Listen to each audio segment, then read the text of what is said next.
Sesuk neh rasah sok aneh. Aku wegah kowe nek kongkonan Petruk. Petruk nduk kapake Kakang Mas. Kula jak banter niku nuwun sewu tutuke keder. Bareng kula alon ki kepleh-kepleh napa nggih? Kepleh-kepleh ndasmu. Karo bendoro kok ngepleh-ngeplehke. Adiku ndi? Bagong.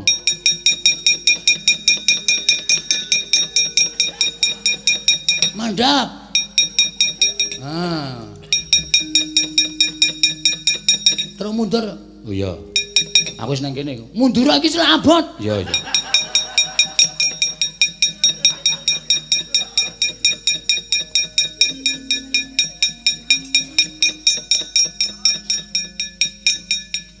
Endi, Gong? Semaput. Semaput kok omong.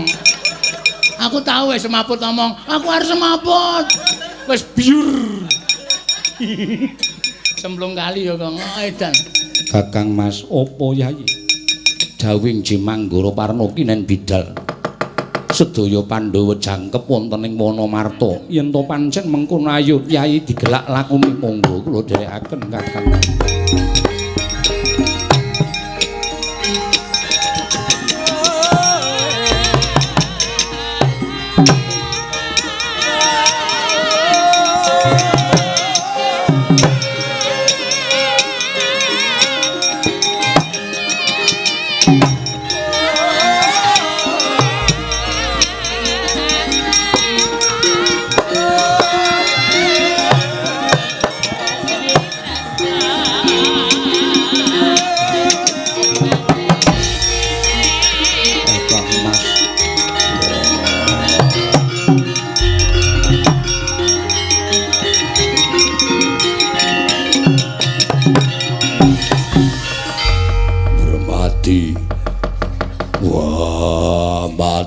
Aku bermati. Kenging napa niku, Kang? Raka kenging napa, Ndara? Aku dhewe ora ngerti. Lho niku Kang Raka kenging napa, Ndara? Apa Petruk? Kang Raka. Petruk iki pancen nek njaluk apa-apa kok bahasane wangun. Wah, Petruk. Nun. Awakku kena kaya ngene iki nek dienggo gelawat. Aku pengen budidaya metu saya kenceng. Kenapa ya, Gong? Ngerti aku. Gus, apa Petro? Pangandikaning Begawan Anggara Parna dibuktekke. Buktine sranane apa? Lho, oyot Bayura digunakake. Sabet oyot Bayura. Iya, Panakawan.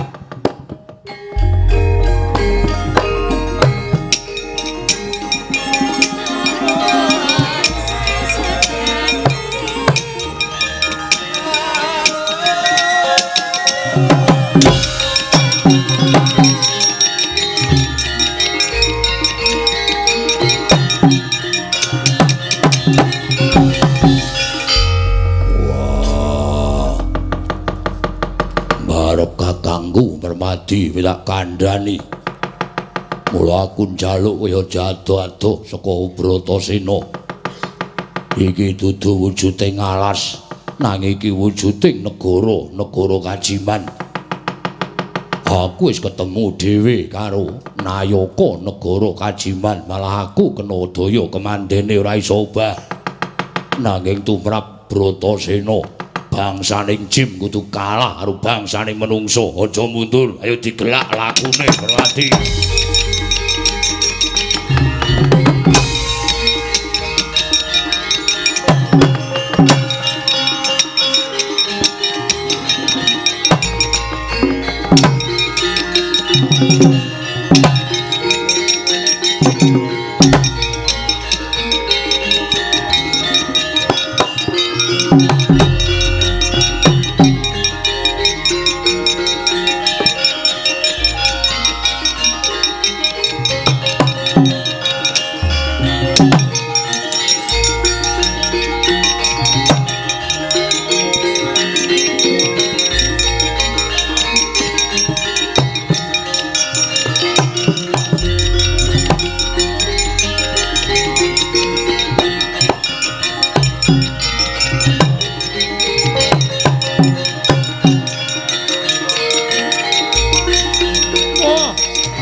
Pandhawa tata gati Wisraya Indriyaksa Sara Maruta Pawana Bana Margana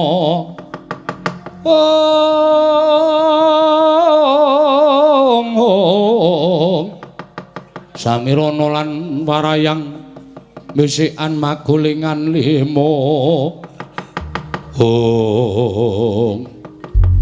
Patih sapu jagat suwanana ing abiyantaraning sunana wigati apa nuwun sewu sinuwun dosa menapa ing badhe kula sandhang dene kula mboten katimbalan teka wantun ngabiyantara ngersa paduka Gusti kula Prabu Jim Yudhistira mugi andadosna ing kawuningan bilih sak mangke wonten titahing Ubathara ingkang wujud menungsa ingkang wantun ngrisak telenging wana marta tata gelar ngrubuhaken weksa tuwindhu kiri sela ingkang ageng nanging batos ngrisak bebeteng tuwin candhi pepasrening projeng Wonomarta samangke saged kula lumpuhaken mawi daya kekiyatanipun ingkang abdipun patih sapu jagat Purbawasesa wonten asta paduka kula sumanggaken anggenipun badhe paring Purbawasesa lan paukuman dhateng titah menika sinuwun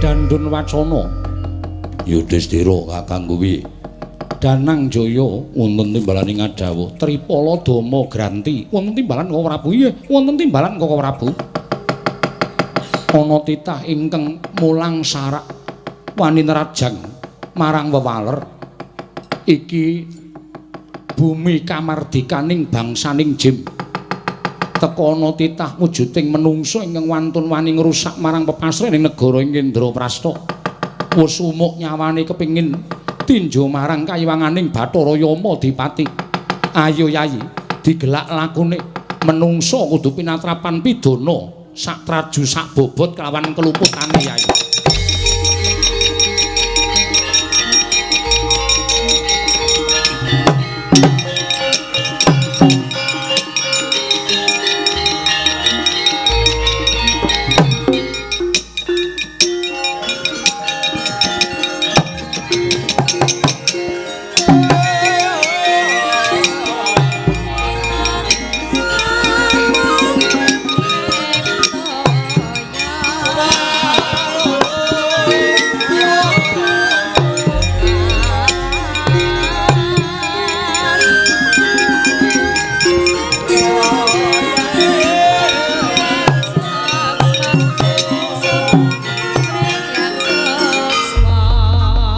Kulun Sang Hyang Bathara Indra ingkang honyang Madyapada mrepeki dhateng jasad kula ya Yudhistira Dandun Wacana Danang Jaya Tripala Dama Granti ulun ingkang prapta ngabiyantara ning negara Indraprastha kene kasinggihan sabda pangandika paduka menapa badhe paring pidendhan dhateng jasad kula ada kadhokati kajron menapa yektine praptaning ulun ana ing Wonomarta sayekti mung bakal paring dawuh kelawan jeneng kita Yudhistira miturut itunganing Sang Hyang Jagat Giri Pratingkah nggon kita dadi nalindrana ing Wonomarta ya ing Indraprastha dina samengko wis ganep 1000 taun anggen kita dadi makuthaning bangsaning Jim mongko sayekti negara Indraprastha iki bakal kababar kamanungsan tegese nggon kita bakal urip ana ing jagat minangka dadi rajaning Jim kaya wis rampung kewajiban kita.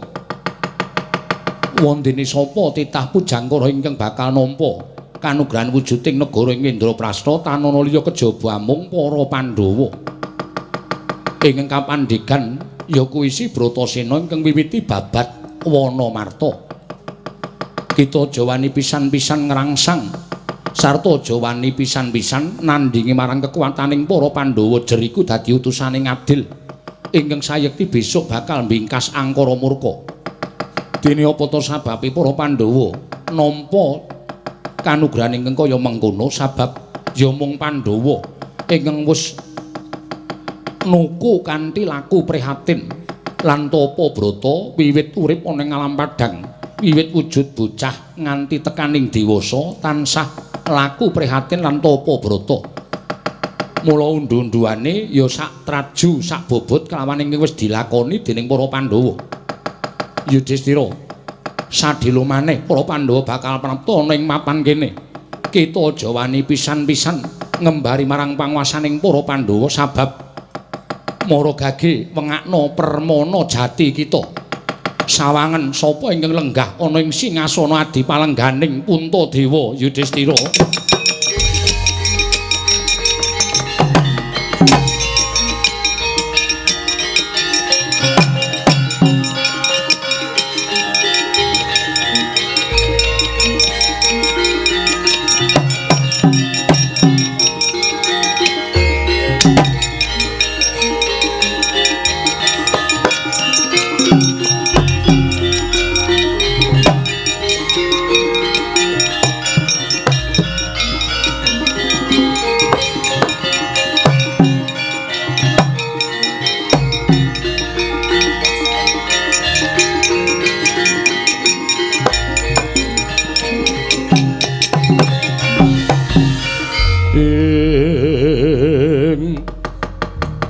Katriku mulung mangrempak ing wadya karsa kurore kagiri-giri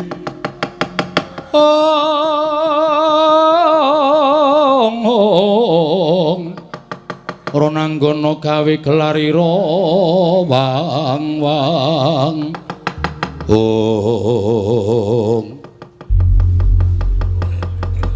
Bratasena ana wewujudan ingkang ndak pespadake Catkarton Catora mbok menawa iki bangsaning jim ing mapan wonten telenging Wanamarta padha karo wujudan sing nalika semono nani bani arwaku wujuding daya kemanden wah sawang Catkarton Catora nuwun sewu sinuwun dipun tepangaken kula menika pun Yudhistira awon tanpa warni kula ingkang nglenggahi negari ing Indraprastha menika kadang kula sekawan inggih menika pun Dandun Wacana Danangjaya Tripala Dama Granti apa sababe jeneng-jeneng sira nyembah kelawan aku jernyatane sira kuwi wujuding Nalendra kula nyuwun pangapunten panjenengan jalma wantah utawi titaing Bathara dene kula bangsaning jim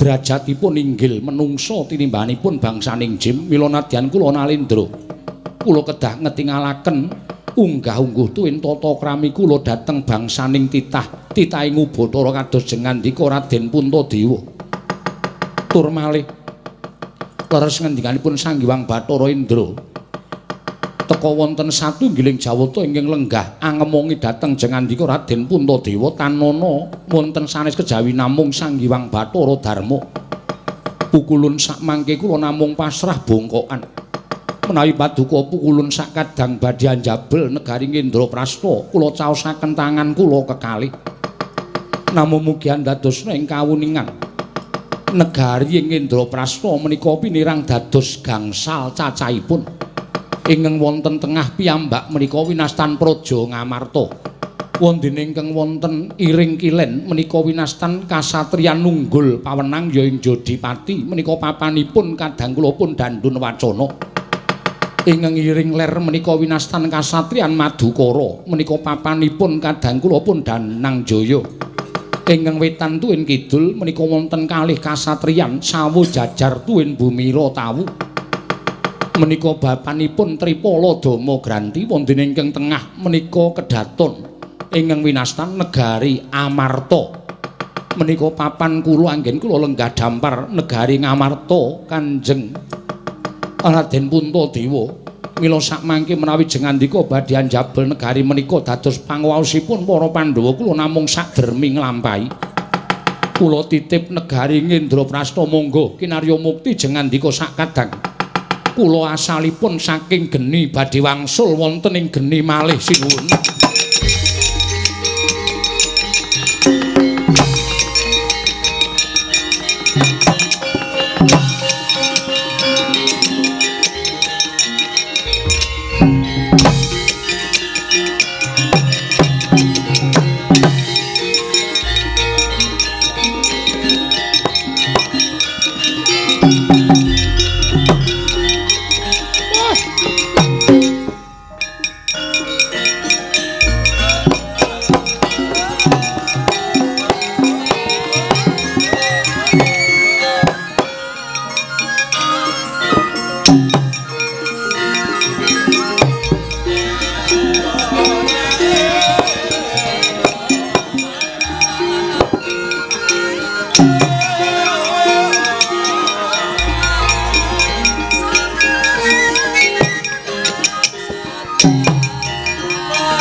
Nderek remen Den, kula nderek remen. Dikandara pun pikantuk kanugrahan wujudipun negari Kendraprasta ingkang sakmangke biak sampun ical pewujudan negari Kajiman, sampun wenteh wujuding praja ingkang luar biasa. Edi Peni Turya Endah sedaya mawa sesotya. Ya Kyai Semar ngaturke panuwun ingkang tanpa pepindhan kelawan ngersaning Gusti Mahanasa. Dene para Pandhawa nggone padha laku prihatin wis kaya mengkene kahanane. Syukur. Waduh. Wong ki nek seneng prihatin sak nggon-nggon entuk kanugrahan ya, Tru. Iya. Ndara Pandhawa wis ora bakal saba ngalas meneh. Ora bakal saba papaning para brahmana-brahmana. Pecrabaan kene pindah pertapan kono. Lah iya, saiki sentuk negara wis. Seneng dhewe. Aku ya melu bungah to. Nang isih mambu ya wis ben. Sutuk gagas ora. Mula Kang Sangga kuwi sadurunge aku methuk kelawan Kanjeng Ibu tuwin Kanjeng Eyang luwih dhisik aku tak mapan sawetara tilik marang negara Kendraprasta. Nika pangaos sampeyan Purbawastra wonten asta sampeyan. Monggo Ndara. Iya, Kakang Semar Bratasena Janaka ayo.